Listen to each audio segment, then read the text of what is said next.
All right. So, can you start by telling us who you are? My name is Zoe from Compton, California.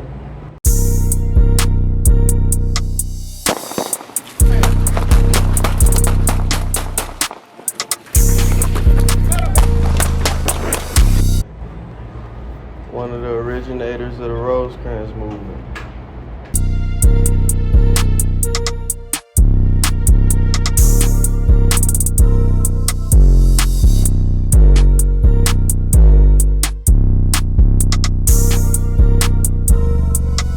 And what is Rosecrans? Rosecrans, like basically a movement. Like it was like a platform for us to be something different. It started like right there in the neighborhood in our section, and it was just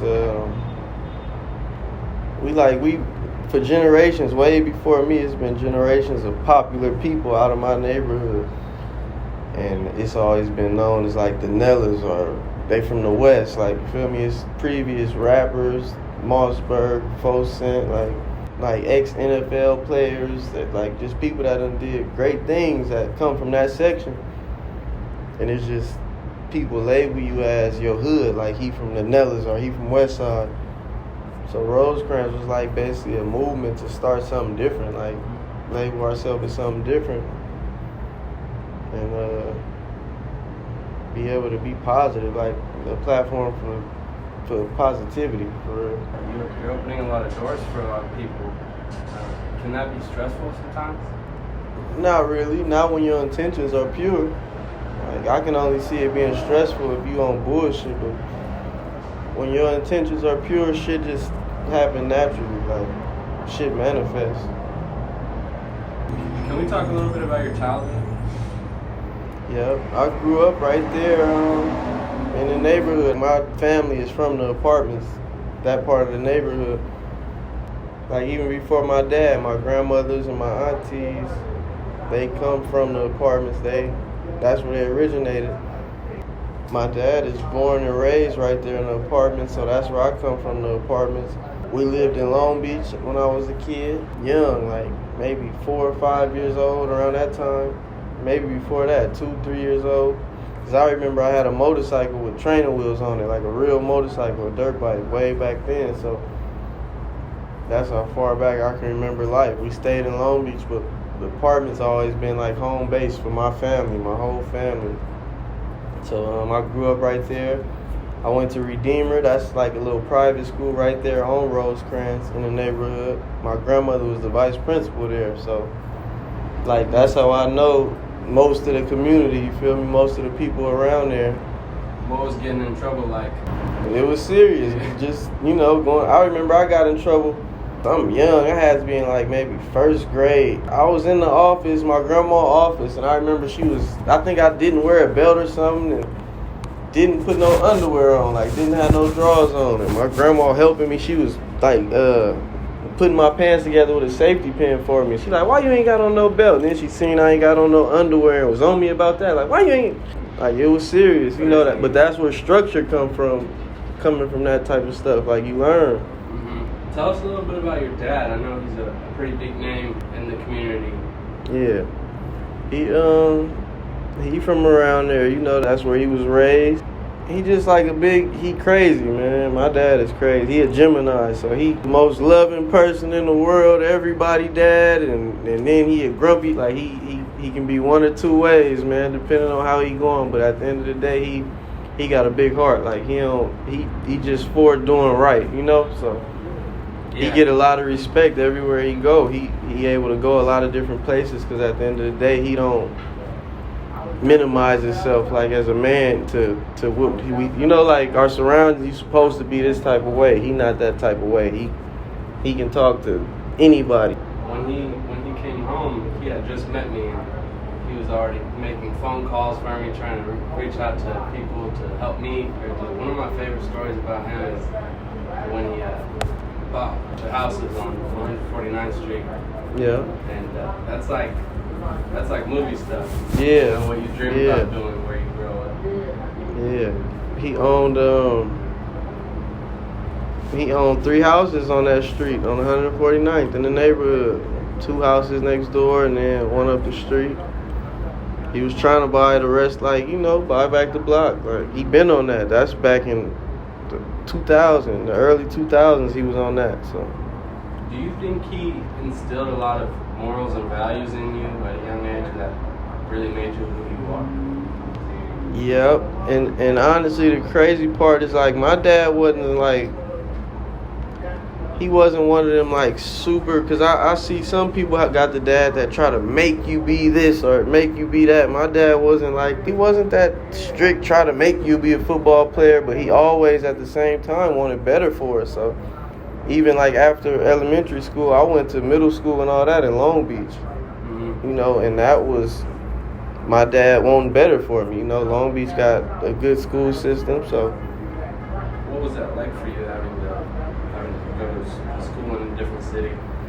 I'm happy about it because I feel like if I would've went to school in the neighborhood all my life, I feel like I would have been like pacified due to the fact that everybody know my dad. Like, it would have just been, like I said, pacified. Like, so the fact that I went to Long Beach and been in other cities and lived other places from when my mom and my dad split up and I'm staying with her, I feel like that's part of who I am too. Like, Long Beach, part of the city that raised me. I got best friends and all that type, different culture. I got to see more. I got to, grow more going to that rather than if I would have just went to school, stayed in that small section, like, yeah. Long Beach, they didn't know my dad. You feel me? They didn't know where I come from, so you could be your own. Yeah, I gotta be who I gotta be, and that's where I am from kick in. We leaders, so I'm a leader everywhere I'm at. Period. Like, I feel like since a kid, just who I was raised under. Like, I got just my great grandmother got 9 kids. From them 9 kids, that's where you lose count at, because you can imagine how many, 5, 6 kids each. So my family, I feel like our roots, the leadership and stepping up started with my great grandmothers on both sides, because my family's big on my mom's side and my dad's side, and on both sides it's the same type people. Like, how some people got a side of like this side of the family is kind of hood, this side is square. Like, no, both of my parents' family tree is like kind of the same. We got leaders, and I got my uncles from this side, who they are. My uncles from this side, who they are. Like, so I feel like that started way back within my grandmothers and great grandmothers. Like, to my grandmothers and my aunties on my dad's side, they all working women, been working forever. Working 2 or 3 jobs. I grew up knowing that. You feel me? Knowing my auntie to be working here. They all sisters, you feel me? They all work different jobs. So it's like we was meant to grind for what we want and be who we are. That's amazing. Have a whole family of my uncles, like older cousins, uncles, even they from different parts of the city and where they from, they stand up guys, you feel me? They good people. That's something that is kind of hard to find nowadays. Especially with how things have been going, people aren't so easily attracted to working hard and earning things for themselves. So it's good values that you're teaching, especially to your kids and your younger homies. What was it like growing up knowing Kendrick, YG, and Boogie, people like that before they were famous? It must have been really inspiring to watch them. To see that's them type niggas inspiration. And mind you, I ain't been knowing them since 1 year, but just knowing them before the fame. Like, YG, when I met him, it was through like a ex-girlfriend. They like close, like real close, but he used to be out there in Paramount, and we gravitated because he was from Treetop then. Like, he was from Trees, I'm from the Nellis. We comrades. So back then he used to be on his grind then. They was throwing parties and had their little clique, like a movement. Like, he always been like a leader and into what he's into. Boogie, I remember him way back in high school. I went to school in Long Beach. Boogie went to school like in Lakewood, Long Beach area, but people always, I used to hear his name because he was claiming Nellis too. I'm claiming Nellis, we kids, you feel me? But we claiming the same hood, so of course people going, oh, you know Boogie, you know, but that's back when they was having cliques, Flip and Flirts and all type of little cliques, and Boogie was popular in that, like, you know, with that movement. Kendrick from the city, he was with my older homies, went to Centennial, like my homies and bros, and you feel me? Seemed like he just always been on some music shit, I guess, from what I heard, and hustling. They say he used to be selling shit out mom's van, like Vizus and all type of shit, like, so seeing that, knowing them then, and then seeing them now, that's just inspiration, because I know where they come from. They real humans. They not no put together in like somebody that just fit the image to be this star. No, they like, yeah, they earned that shit. For real. On the other side of that, there's the more difficult side of the community and the neighborhood and the lifestyle. There's losing people, whether it's to death or to prison. The first death I can remember, like, hurting, like, as a kid and, like, to the streets was J. Rue from my neighborhood. And I forgot what year it was, but I was a kid. And on that day, like, the whole neighborhood, we had went to the beach. My dad had, like, a little bus he had bought back in the days. And we had went to the beach on the bus. We out there like just having fun. The whole hood it seemed like the whole hood was at the beach. We out there chilling, and somebody had got the call that J. Rue had passed, and like it just killed the whole moment at the beach, killed the whole ride back. When I got back to the hood, my uncles, like, just seeing everybody crying, like, you know, that's when I started understanding like death is real. And shit, rules was set, like, ain't no more hanging out, ain't no more going to party, like, shit was about to get real, you know. And so that was the first death. That was, like, as a kid, just understanding death is real. And then, fast forward, Danny Farber, he grew up with us. That's one of my, you feel me, friends since 5-6 years old. Grew up in the apartments, and Danny used to always go to, like, I think it was his grandmother's house or something. He used to go stay with for months at a time. So Danny used to be right there with us, and then he would leave and be gone. But, like, as we got older, we realized Danny wasn't even going too far from the hood. He was going across the park. His grandmother stayed right across the park. Like, that's still all the section. Like, as we got older, start coming out the apartments, we realized, like, them the homies right there. So that was neighborhood Paru. And Danny was claiming that rather than claiming us. So we used to feel some type of way, like, Danny, you from over here. And he like, man, I'm from Neighbors, but that's our brother, you feel me? But Danny got killed on Rosecrans and Central in high school. And that's around the time when we was, like, jumping off the porch, getting in the street. So that like, changed us. Like, that separated all the cool, like I said, going to parties everywhere and all that, like, just, like, dangling, being cool, that's separate, that cut all that out, like, shit turned up a notch. So that must have been a very pivotal moment for not only the neighborhood, but for you. Yeah, and Danny was, mind you, he was an aspiring football player. Pete Carroll came to his funeral, the USC head coach at the time, like, Danny was in high school going crazy. Football, he had been going crazy since, like I said, we was 8-9 years old. He had been a star. So when Danny died, that fucked us up. That fucked the whole city up.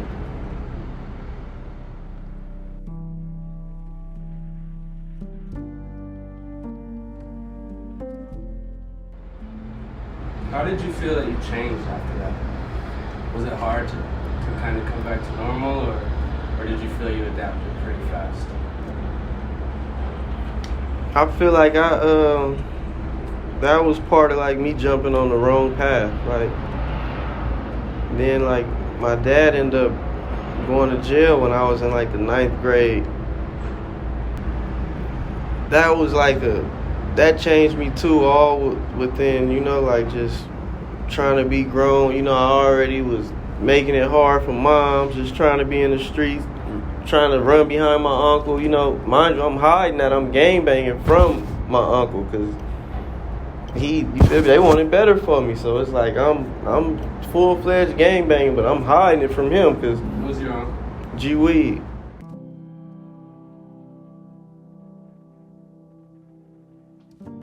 I was already like on the bad path after my pops went to jail, like start falling off, you feel me?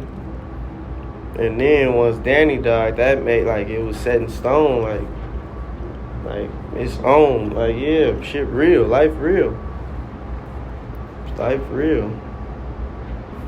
It's interesting to think about when you're that age, you don't feel the consequences of shit you do. But when you look back at it when you're older, you're like, wow, this was... Man, we just be blessed. And it's a saying, like, I don't even know how the saying go, but I done heard it so many times, like, God only forgive children and fools. And I feel like at that time, we was fools. Like, we didn't...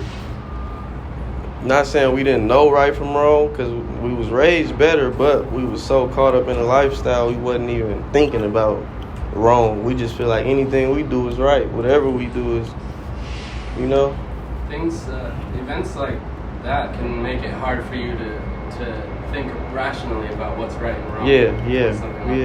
We can cloud your judgment, basically. Yeah. So I don't think anybody can blame you for that. Yeah. The important thing is, you learned and you're still here, and you're able to teach more people. What about people like Nut and Braze? Nut and Braze, Nut, that's who on my arm. That's like, I didn't have no brothers growing up. I didn't have no older brother, at least, So from the apartments, Nut was like a brother. We raised since pups. Him and Braze, Juice, like them. That's family, like So Nut died, just a tragic accident. Just a tragic accident on a motorcycle. Even shit like that, you learn from, like. You just learn, don't take nothing for granted, you feel me? Don't take this shit for granted. Life is real, like really, really real. So that made death something different. That made death like something different. Like that sent us in a super dark space for a couple years.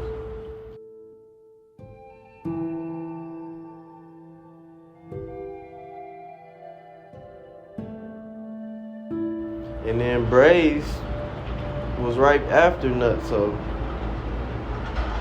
a couple of years, like that. Mind you, Braze was one of them ones he felt about Nut how we felt, so he owned what we own. That was one of my brothers too, and he ended up dying of like gang violence.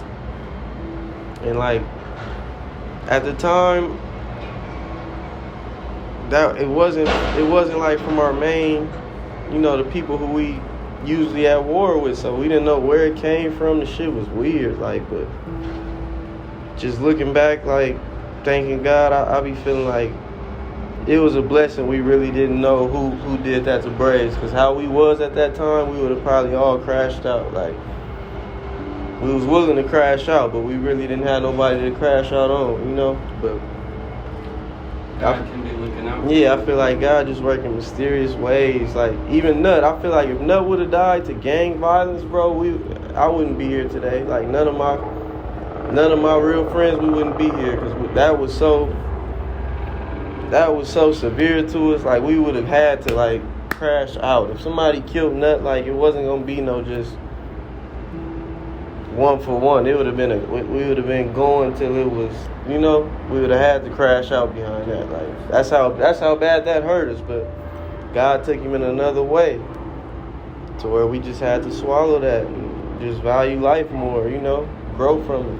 I feel like, man, people don't even know, but that's like fuel to my engine. Like all my people that done passed, Danny, Nut, like childhood friends, Tony, like just all that type of shit is fuel to my engine. Like little do people know, like that's what keep me going. Like my daughter Coy, her biological father is deceased. Her daddy passed away, when she was young. So me and her mother got together. Like after that, we connected, got together. After that, that's my girl. You feel me? I have a daughter by her mother, Coy's mother, and being at Coy's, my daughter, and then she's from Carson. Her mother from Carson. That's like a neighboring city from where we from. But being that, Coy goes to school with all my homies' kids, like, with locals, basically.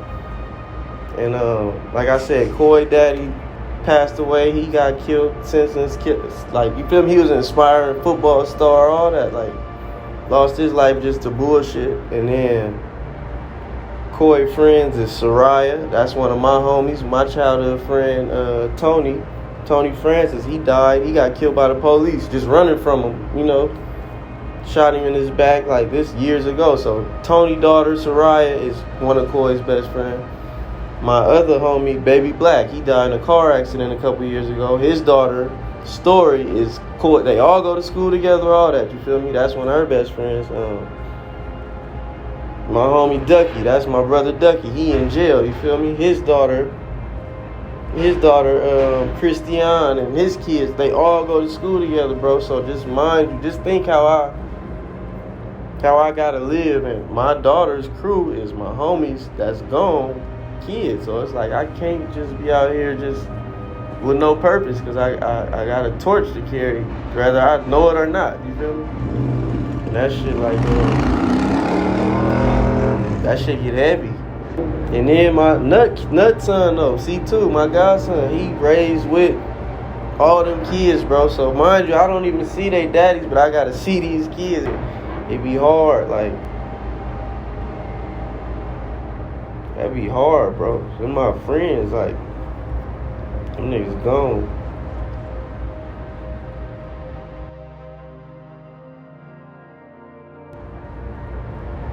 Niggas gone, but like I said, that be fuel to shining, bro. Like I don't shine to stun on like no crowd or try to outdo people. Like everything I do, I think of how me and my homies always wanted to do when we was raised. Like that's what we used to want to do. Like it's not for you. It's because it's a way bigger purpose. Like that's why like a hater, somebody that don't like us or don't like the movement, they wouldn't even get the attention from us, because they ain't coming from, it ain't for you, you feel me? You wouldn't even get the attention of what we got going. We doing it for a way bigger purpose than Instagram or clout or any of that type of shit. Like, there's a lot of people behind this that wanted this, that aren't here to enjoy it, so it's only right that you do it.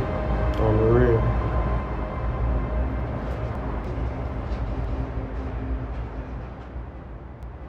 I want to talk about you getting shot. What was that like? Man, it was shit. It's one of the moments in life where you learn to grow up, Like my mama never known this, but she gonna see it now. I got shot on a night. Well, no, she knew. Basically, I was supposed to be in the house the night I got shot. Sneaking out the house and just living a fast life. You feel me? Got shot and couldn't even tell my mama the truth. Like, couldn't even tell the truth about what took place, because what really took place. You feel me? So I'm at the hospital. I'm talking to the police off that IB shit. Like I'm zoning out, but it damn near make you tell the truth. So I'm talking to the police. They came in like as they putting it in my arm. So I'm I tell them I don't know what I told them.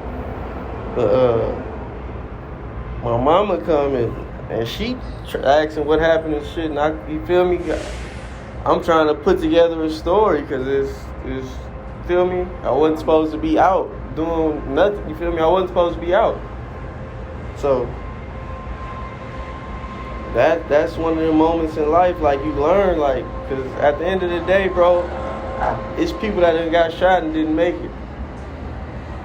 So at the end of the day, it's like, that's like I said, that's one of them life-changing experiences where you learn to grow up, like, to do the right thing. Like they say, listen to your parents. Like, you feel me? Like, all that listen to your parents. I don't care how crazy you think your parents are. Like, listen to your parents, bro. They ain't gonna. They're for you. They don't have no reason to steer you wrong. You know, they responsible for you at the end of the day. Shit, they ain't gonna steer you wrong. But yeah, I getting shot. That shit changed me. Just made me, like, you know, it made me grow up and realize, start taking life a little bit more serious then. And like I said, I'm in there lying to my mama, you know, lying to the police and to my mama. And it was so bad to the point the police went and told my mom, like, I think he shot himself. We don't know what happened. He might have shot himself, because we don't know what he's talking about. But, like, over the years, I learned, like, because my Uncle Weed pressed me for that too, for lying. But I ended up learning, like, to don't lie to your people. I learned that in life. Like, getting shot taught me that. Don't. Like I said, if doing what we do or just living life not stressful when your intentions are pure. Like, that's the outcome that you can find typically out here. It's, nothing's really what it seems most of the time. But loyalty, you know, love, bro. When your intentions are pure, bro, you'll get through life with a breeze. You know. Can we talk about Bull and your uncle Abdul? Bull, my Uncle Sue, yeah, them, like, they like neighborhood idols. Like, I got another homie, the homie Bats, David Bats. Like, them is inspiring football stars that I grew up with. You know, my homie Deontay Brooks, like Hilton Dawson. They out my neighborhood, so. Like, those was always people, those are my homies right still to this day. They all alive and doing well, you feel me? Bull in jail for a little fumble, whatever, fuck up, but those, they positive people. Like, they, you know, they always been stand-up guys, and they right there from where I'm from. But they was football stars like that. Had promising careers, and just some of them fell short, but they all, what I respect about them people, them names, is that they all, like, I don't know the word I'm looking for, but like got back on track, like, you know. They caught up. Like, yeah, all them names, like my Uncle Sue, they all done been through the trials and tribulations in life, but right now they all taking care of their kids, working, like, own property, like, feel me? Them my homies, like, them niggas that stayed on track, that and lost it, you feel me? Like I said, they was inspiring football stars, all them names, and they not in the NFL, but they still successful, and they still from where I'm from. So one of the first things I ever heard Bull say was, "Only the strong survive." He said it on a recording of John Boy song. I think that fits him perfectly. Man, Bull is one of my strongest homies. Just since we were kids. I've been knowing Bull since a kid, you feel me? And, like, when I say one of my strongest homies, Bull done had brain surgery before, like middle school, 8th, 9th grade. So having that, and then he always been a powerhouse running back in football. So having that surgery and coming back playing football, going D1, all that out of high school, like, yeah, Bull, only the strong survive. Even in the situation he in right now, he in jail for, honestly, something he didn't have a part, you know, something he wasn't doing, like, just, but that show you how the system is, you know. But yeah, that nigga strong. He done lost both his parents right before him going to jail, because he had a date to go turn himself in. He lost his parents, you feel me, both his parents. Like, Bull strong. He didn't, like I said, went to college, got kicked out of college, went back to, I always tell him it's a joke me and him got, like, I be like, nigga, you done been in school 20 years, like, because he done been to junior colleges, D1, D2, like, he keep trying, but that's one of my brothers, like, he come from right there where I come from. Braves, Nut, Danny, all that. Bull is part of all that. So when he say only the strong survive, he feel how I feel. Like, we done been through a lot, and we still shine. What about people like we, Rody, Bat, Mad, Sonny, and they tried the rap band back in the day? What was that like for you? Them my older cousins, older family members and cousins, and they inspired, like, they don't even know, but they inspired this whole movement way back then. Just me being a kid and younger and seeing them rapping and trying to do rap. And I seen Weed in them generation. My older cousin Rody, he tried the music industry and like just, you know, did what he did, got successful, got his little money. It wasn't what it was hyped up to be or whatever. He just got into real estate. He just a good dude that got into real estate, did something different. You feel me? He got to doing something different. Like Bat, they all, like Bull and them, they all overcame that stumble. But like I said, little do they know they was the inspiration in me way back then. Like just way back then. Since a kid, I just been wanting to be like we want to be rich. We want to shine. Like, that's all I've ever known, bro. Like, I don't come from that. I don't even know how to put it. Like, that super poverty. I do because I come from the area of it, but my people always worked hard for what they want. So, like I say, my older cousin, he got into the real estate, and other cousin, my Uncle Abdul, into football. Like, he was a football player. Now he's a coach. Like, you know, they chase their dreams. They show you, like, it's different ways other than just selling drugs and being in the street your whole life. Like, it's different. So, Sonny J, all them, the fact that they did that back in the day, that inspired the whole... Before I even ever knew anything about Rosecrans, I knew about the homies shining. So, it's like, I don't know how, but I always wanted to be like them and be great. Is that how you think you saw some potential in Ruger, in Mari Ruger, and instilled that in him? Because I know you were in his ear about it for a long time while he was in prison. What it is with that is we started the movement, like I said, a platform for something different. So the fact that now we had a platform and Mari had the talent, like to rap, him, the homie Hop Out, they've been rapping, had the talent. It's like, let's do this, bro. We got what all these great groups we done heard about, like how they started, we got that. We got our own movement right here where we from. Like, who has a name and a buzz. We got that. So that was the inspiration for Ruger. Like, let's start that. You know, like he was in jail. I used to be telling him, man, what you gonna do when you get out? And he, you know, in jail you really don't know shit.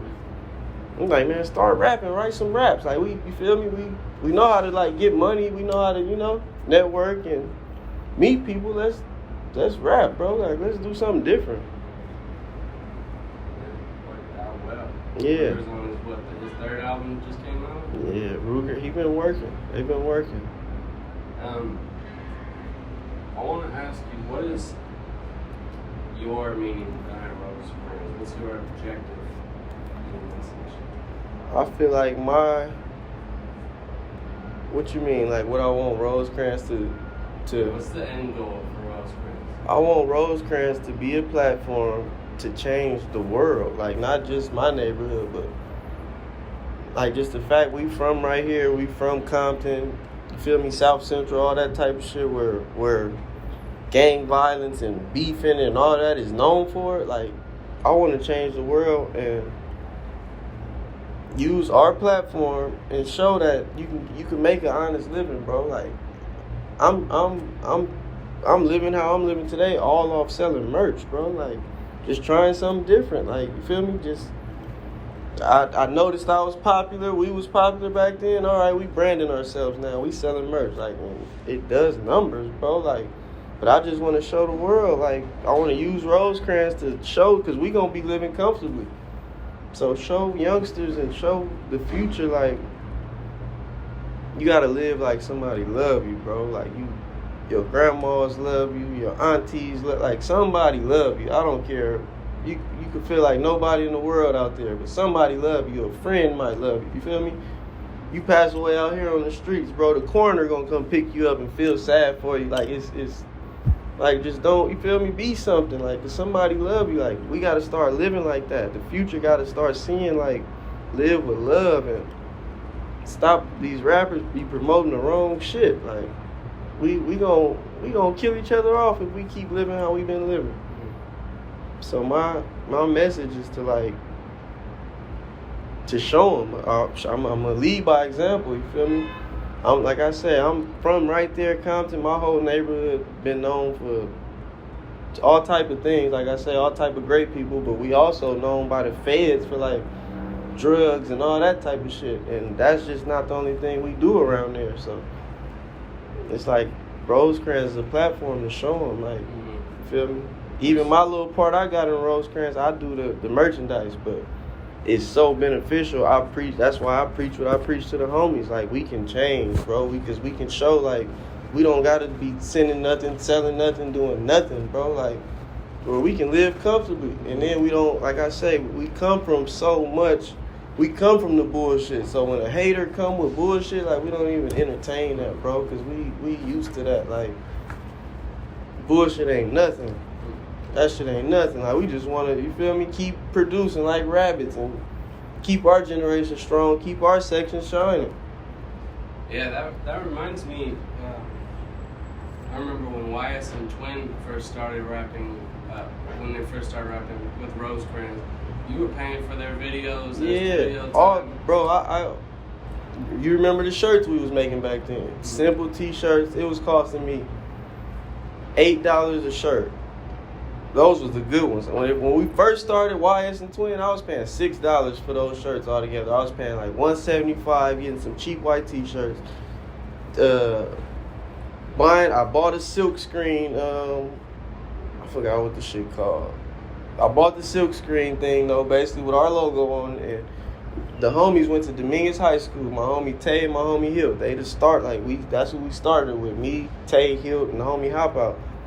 Tay and Hill went to Dominguez High School. Hill went back to, you feel me, our roots, bro. We didn't really have to, like, get in the streets and sell drugs to get where we got. We really took the honest route. So that's why we telling our story, like, bro. That's what I was getting at though. We bought the silk screen thing. They went to Dominguez High School. Hill went to his old workshop class, like, told his teacher, like, I'm starting this, you feel me, record label. We trying to Rosecrans Entertainment. That's what it was at first. We had homies that was boxing. Our homie Lil Tone, he was a boxer. So we had the homie Mar, he was a cook. Like, any homie that was doing something, you Rosecrans. Like, you know, you Johnny, you our cameraman, nigga, you know. So you was there when we started the movement, bro. Like, everything was Rosecrans. I had dogs we was breeding. Rosecrans kennels. The homie's son played football. We Rosecrans athletes. Like, the other homie T is a locksmith. We Rosecrans locksmith. Rosecrans vending machine. Everything, bro. Like, it's a real movement. We just doing it the right way. It's like we come, like I say, we come from bullshit. So why not try to just live positive, live right, and see where it get us, bro? We used to failing, like, we ain't scared to fail. So we tried something different. We took the honest route. Hilton Tay was like I said, we was paying $175 for the cheapest shirts. They went to Dominguez, took all our blank shirts up there. We got the silk screen thing printed out. Got the, start making shirts, bro. Selling the shirts for $25. You feel me? All together, it cost us probably $6 to put that first batch together. And we just been elevating since then. So everything y'all see nowadays, that come from an honest living. It come from hard work and just staying consistent. And we done took years off. Like, not doing music, Ruger, we not doing music, but we keep them clothes going, we keep some little revenue going off the clothes, you feel me? And it always picks back up. Yeah, bro, so now we just, this is gonna be the rise of Rosecrans. That's why I'm telling you the story, like, what I come from. Like I said, we started it, our homies, we didn't start this for no gang movement or none of that type of shit. Like, this was a platform for everybody out the neighborhood. I got Hispanics that grew up in my neighborhood with me that do construction. You feel me? That's their culture, construction workers and shit. Me and him, Rosecrans Construction, like, you know, just everything out. This for the culture, bro. This for anybody that want to live better, like better living. This ain't just for homies out the hood gang banging. We ain't, nah, bro. This was to change the narrative of the streets, bro. Like from the ghetto, cause that's where we coming from. But you see where we at now. We right here in Hollywood. We kicking shit with the best of the best. That's right. We on the top floor of this building right here, bro. It's been a long road to get Yeah, you know. I want to ask you about the Shockaware collab and the Billboard. How did that come about? That came from one of our homies, like a friend. His girlfriend worked at Shockaware, and I guess she seen it and liked it, and she just seeing what type of genuine dude he is. I'm guessing, you know, just outside looking in. I'm guessing she just see how genuine he is. She a real one. She love her man, so she liked the movement. You feel me? And Christine, her name is Christine, but she ended up being the plug. Like, but that's bro girl, one of our homies' girl, and he's such a, like I say, he's such a genuine, cool, laid back type of dude. It's like, what I'm guessing is she like really was like, damn, this like she liking it through him, honestly. And seen it and seen the movement. She got to reaching out to us. We was talking and networking, and they blessed us. Shaka, they definitely blessed us, man. They put us on a billboard in the neighborhood like something ain't nobody ever did. You feel me? Big Meech. You always hear about Big Meech was on the billboard. The world is yours, BMF, but the people paint that like a negative picture. You feel me? Meech and them wasn't doing too much to harm to nobody. You know, they was feeding their families, but the people painted that as a negative picture. But we was on a billboard in our hood too, but on a whole positive note, bro, selling these clothes. Like that honest route that we took is just now paying off 5-6 years later, you feel me? But it's well worth it. Yeah, it's an incredible accomplishment, especially right there, how significant that corner is. Mm-hmm. You had to be there. You had to be there, bro. And you was there, like, you was there, bro. You part of this. We're going to make sure we get Johnny on the camera, too, in this. But you part of the movement, bro, because it was times back then when you was around and we be sitting around bored. But here you are sitting there with us with a camera, so we got to get productive. We got to, let's do this, let's do that. So I commend you, bro, for believing in us and, you know, being from somewhere else and just seeing how genuine we are, and you being a genuine person, you locked in with us, and you are a brother, bro. You know? I don't know if you were around yesterday. We shot a bunch of interviews. I don't know if you felt the energy. Everybody was work mode. I felt it. Yeah, I was over there, but I was watching them from when I came over there to the interview. Somebody came and was talking to me loud, and I didn't want to be. So that's why I ended up walking away again. I walked off, but I seen y'all back there. I wanted to come here. You know, I'd be just wanting to be nosy and hear what's. Yeah. I definitely wanted to come here, but we're gonna put it out there. Really well. Everybody. It feels like it's 2016 again, and we're all right. Yeah. Get working. Yeah. I'm really excited about that. Yeah. Let's talk about some of your community events you've done in the past. I know you've done backpack giveaways and stuff like that. We do the backpack giveaway. We got like a little Father's Day event we do. Like I said, all my homies just coming from where we come from, I lost a lot of homies. So Father's Day, a lot of my homies' kids don't be with their father, or a lot of my homies not with their kids. So we just all gather on Father's Day, have an event. You feel me? I'll really be wanting my homies that's absent kids to come, but it's for the whole community. Like we get together on Father's Day. We do the Christmas thing. We do food, Thanksgiving. We do backpack giveaways, and then Shockaware. We got so tied in with them, and they such good people. Like I said, they love the vibe. We do Sunday fun days sometimes, and then that take me back to, like I said, when your intentions are pure, shit just manifests. Cause them first couple giveaways, like the first 2 or 3 events, basically was out the pocket. You feel me? We selling shirts, grinding, having discounts and all that. Sell all the merch. Put a couple thousand into the events for the community. But now the last 2 or 3 events, bro, honestly, I ain't even came out of pocket, bro. The neighborhood, we all come together because it's so, like, you feel me? Everybody intentions is on the same. Like, it's for the kids, it's for this. So that's how it's supposed to be. yeah, I would be a lie if I said the giveaways just be me or just be us, Rosecrans. That'd be like the whole community. It'd be people behind the scenes reaching out. I done had a giveaway before, bro. And my homie Boogie, Westside Boogie, I had it was in the middle of a time we was working on his he did a video that was like, you know that video, how long is it? 30 minutes long or something? Yeah. Remember, so shooting that took about 2 or 3 days. So the first day, Boogie he wanted me to show the cameraman, the camera crew, like the producers and all that, directors, he wanted me to show them the hood. So he linked me with the dude Malcolm. They was shooting Boogie video, so they telling me like we're gonna need to be over here for like the next 3 days. We got a lot we trying to get done, so we need somebody we need to be able to pull up on and lock in with and take us around and show us what we're looking for and this and that. We know Boogie not always gonna be available, so I locked in with Malcolm and them, and over the next 2 or 3 days, me and Malcolm, we rocking. He pulling up in the hood. I'm taking him to the trenches, bro. Like, you feel me? We fitting in perfect. Malcolm, he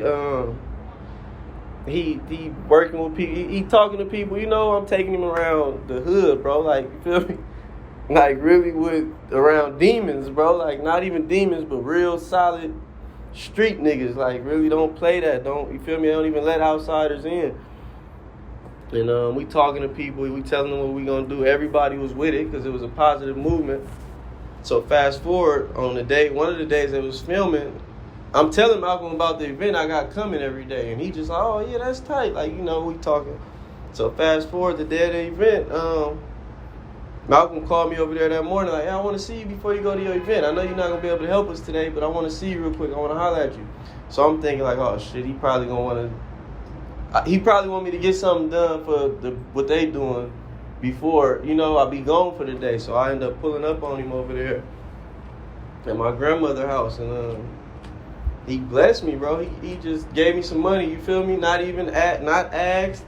He didn't want no clout for it or nothing. He like, this is for the event, bro. Wow. You feel me? Malcolm did that, right? So that was a blessing. Like I said, I forgot what we went and we upgraded the event because we had Tommy the Clown, like all type of shit. Like, so that was just a blessing. Like I said, shit just manifests, bro. And then me and Malcolm, days after that, we finishing working on Boogie video every day. You feel me? Malcolm in the hood with us, bro. Late night in the hood, early morning, daytime, like really in the hood with us. And one day I went over there.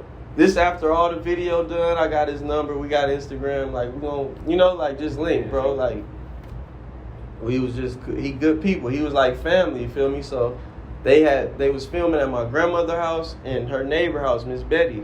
Like they was filming on that street over those couple of days. So Malcolm had grown to know everybody over there, the whole crew. So I was over there like a couple of days after, and I'm talking to Miss Betty, and she asking about she like, so when that video gonna come out? I'm like, I don't know, it's gonna take him a while. She like, have you talked to Malcolm? I'm like, no, I have been talking to Malcolm. I'm like, yeah, I've been talking to him, like, you know, because he was just good people, bro. I swear to God, it's crazy. And as Miss Betty, she talking about him, she like, I love that boy. He was nice and this and that. And her son he outside talking to me. His name Bay Ray, my big homie. He like, man, you know who Malcolm is? I'm like, no. He like, man, that's Denzel Washington's son. I'm like, oh yeah. So I'm so used to the John David, the actor, you know, the one that the world knows. I'm like, man, that ain't Denzel's son. Like, I couldn't believe it, you know. So he like, man, moms don't even know that shit. Go crazy, like, man. So I get on Google, like, and just look it up, and like, for sure, bro, Malcolm is, you know.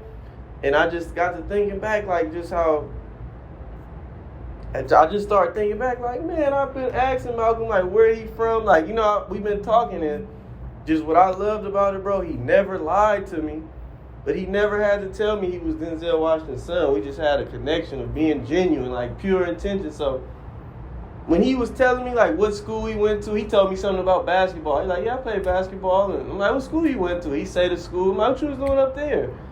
He like, oh, something. I'm like, he said something about his goddad or something one day. I'm like, who you, like, something about goddad? And he like, I think he said something like Spike Lee, like, but I didn't take it serious. You know, not even that I thought he was lying, but it didn't register, bro. Like, he was never lying to me. He never was hiding who he was, but just his intentions was pure. Our intentions was pure. The neighborhood is genuine. It's when you ain't on no bullshit, like, we gonna take you in like family. So yeah, that's beautiful. That happened. That shit was crazy though, bro. Like, that's one of my shit just manifests like naturally. When you living right, when you on the right path, bro, you don't gotta worry about bullshit. Like, but those events, like those, naturally manifest just off of being for the right cause. It don't be no bullshit at none of them or nothing, because it's at the end of the day, it's for the right cause. What would be your message to the world? Man, just live life, create memories, because in the end, that's all you got for real. Like, just thinking I'm fast forwarding to the end of life, like when death come and people be so like death tear families apart and all that type shit. But if you just live life genuinely, create memories, like deaths be comfortable sometimes because you know they was a good person, you know. So just, I don't know, live life, bro. Like, that's all I be for. Just live it, like, you know, live it. The fact that we are in this world, like, live it. You feel me?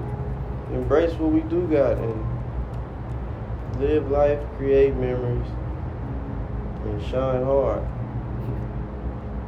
Be somebody.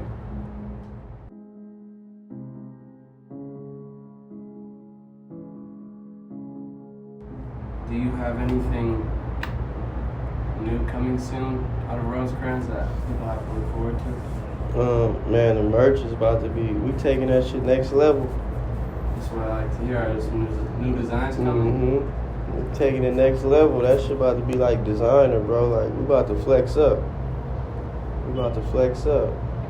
And then with the homies in this music, they working. Like, the music production right now is at an all-time high. Like I said, we done had the Mossberg, Faux Bent, YG Hootie. You feel me? Like, real homies that done been so close. But we about to turn back up. They got hella new music coming, videos, all that type shit. They got a whole movement they about to show you with the music, and then me and my team, we're gonna push that merch and bang them upside the head with that, and then the event's gonna keep getting bigger and bigger. You feel me? And to the point where one of my goals is to open some type of youth center. That's one of my goals, like get some type of compound or youth center where we could just start having kids after school and shit, and on the weekend, Saturday, they can still be programmed to, you know? Something positive for them. Yeah, movie nights and just game day, like, you know, no phones allowed, just make them be kids, like, so, man, we just about to push that movement. Reminds me of Tupac. Push that movement, bro, like, we really about to attack the world at a different angle, like, the youth gonna keep being talented. We got a young girl right now. I'm mad I can't think of her name. But Hard-headed? You talking about Key Riches? The little female. Yeah, like she I've been knowing her since a little girl, like seeing her, I know her mother, you feel me? So just seeing her be young and where she grew up. And the other day she posted that freestyle rapping and she tagged me and just I went to the video and watched it, not even knowing who she is or nothing. Then I got to reading the comments like, damn, she from the hood. Like, but that excites me. Like, we just gotta get a good enough platform, bro, for the youth to keep attacking and keep something positive. You feel me? Yeah. People like her, we jump right behind her. You feel me? Put her in all the positions to do what she want to do. Yeah. We got the little Carrion Davis. He go crazy in football. Like, you feel me? So him, Whoopty, the Bijan Callaman, Samaje Harris, like, these is names you're gonna hear, you feel me, years later. So we about to attack them as kids to program them to raise them right, bro. And we about to start putting people, NFL, rappers, singers, doctors, you feel me?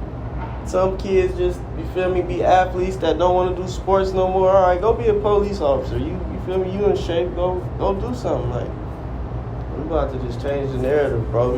And I'm gonna use the Rosecrans platform to do that. And like I said, I got a platform of just being popular, us being popular, knowing everybody. So if you want to live like, we're gonna keep, if you want to live like this, do the right thing. Like, we're gonna push that movement, bro. We're about to change the world. I feel it, like, it's coming, I feel it.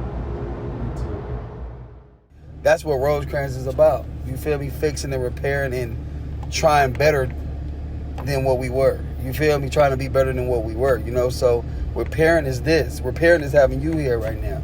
You feel me? So at the end of the day, like, this is repairing. You seeing it. You feel me? Like, with all of us trying to rap, all of us trying to do this, all of us trying to do better, accept and lose the shit we used to do. You feel me? To do something that probably could be forever, Yeah. So that's repairing right there. You feel me? Leaving old habits alone. Nigga really just want to take our brothers up out this shit, man. And we tell each other every day it only takes one. We don't say who the best. We don't care who the best. We don't do none of that. Anybody's song can make it. If my song make it, he made it. His song make it, I made it. Any one of these Ruger, anybody we got in this Rosecrans shit, we all won. So if Ruger got a hit, I got a hit. If I got a hit, I got a hit. If I got a hit, he got a hit. You feel me? That's repairing. When we all start putting everything in the same basket, you feel me? So I feel like we repairing right now. That's what it is. It just take time.